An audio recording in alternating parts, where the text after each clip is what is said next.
আমি করি তারে তারে গে ওরে নারী দিলাম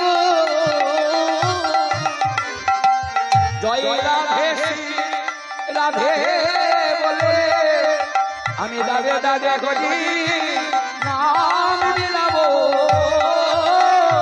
জয় রাধে রাধে বলে আরে দাদে হরি আমি যাবো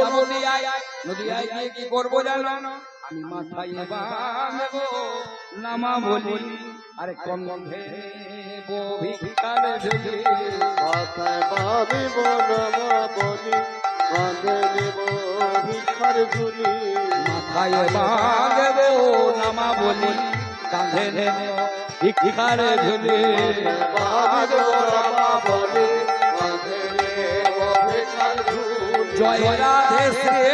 রাধে বলে দাঁড়ে দাঁড়ে নাম বিলাইব জয় রাধে শ্রী রাধে বলে রাধে রাধে নাম বেলাইব জয় রাধে শ্রী রাধে বলে দাঁড়ে দাঁড়ে নাম বেলাইব রাধে দয়া করো বলে রাধে দয়া কর বলে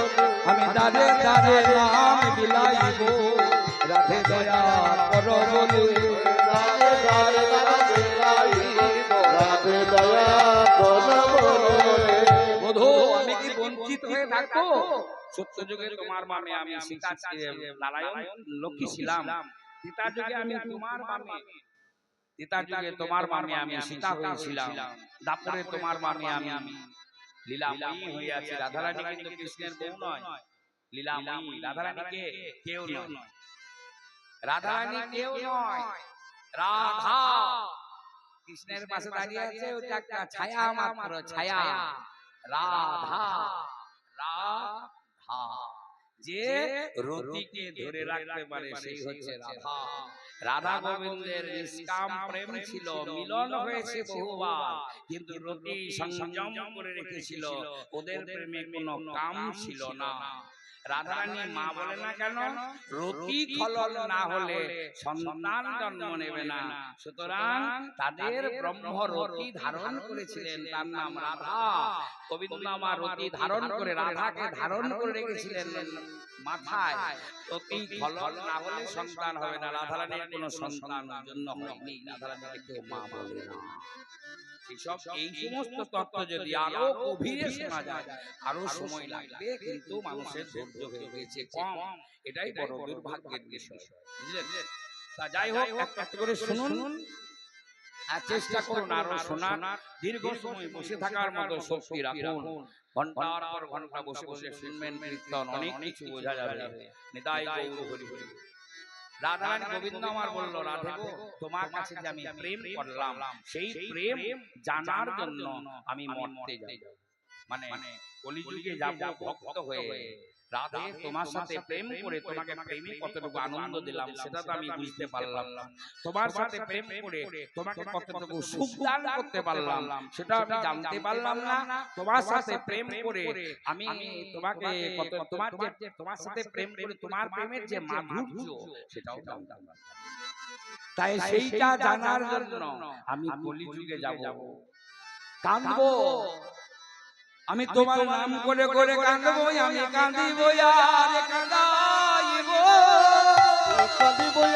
আর কাঁদাইব কাঁদাইব আরে কাঁদিব আর কাঁদাইব রাধে কৃপা করো বলে আমি কাঁদিব আর কাঁদাইব রাধে কৃপা করো বলে কাঁদবো আর কাঁদাইব তুমি কাঁদবে তোমার কান্না যে আমি সহ্য করতে পারবো না তাই কি বলি জানো আমি তোমার সঙ্গে যাব আমি তোমার সঙ্গে গিয়ে আমি আমার দেহ দিয়ে তোমার দেহকে মুড়ে রাখবো অন্তরে থাকবে তুমি বাইরে থাকবো আমি দুজনের সমন্বয় হব রাধা তোমার আদি অক্ষর গো আমার আদি অক্ষর রাধের সমন্বয় হব গোরা চলো রাধা কৃষ্ণ মিলিত তনু গৌরাঙ্গ হয়ে আসছে এবার যে উপরে তুলসী পত্রটা গেছিল সে রাধা কৃষ্ণকে নিয়ে আসছে আবার নিচের দিকে যেটা গেল সেটা দেখুন কোথায় গেল, যেখানে সচিমা স্নান করে সেই ঘাটে গিয়ে লেগে আছে মা। কথাটি লক্ষ্য করুন। এই না, সচিমা একটা ঘাটে স্নান করে, মায়েরা পুকুরে নদীতে যেখানে স্নান করুক না কেন, এক একজন মা এক একটা ঘাটে যায়। এ ঘাট ও ঘাট করে না। সচিমা গঙ্গার একটা ঘাটে স্নান করতে যান। সচিমা ডুব দিয়েছে, সূর্যদেবকে প্রণাম করে যেই গঙ্গা থেকে উঠতে যাবে, এমন সময় সচিমা দেখছে একটা তুলসীর পত্র মাঝখানে সচিমাকে নিয়ে ঘুরছে। যেই ঘুরছে অমনি সচিমা মানে নিমাইয়ের মা হলো বুদ্ধিমত্তা এবং বিচক্ষণ মহিলা। কারণ সচিমায়ের যে স্বামী, নিমাইয়ের যে পিতা মানে বাবা, তিনি হলেন একজন বিরাট মাপের পণ্ডিত জগন্নাথ মিশ্র। এবং নিমাইয়ের যে দাদু মানে মায়ের বাবা, তিনি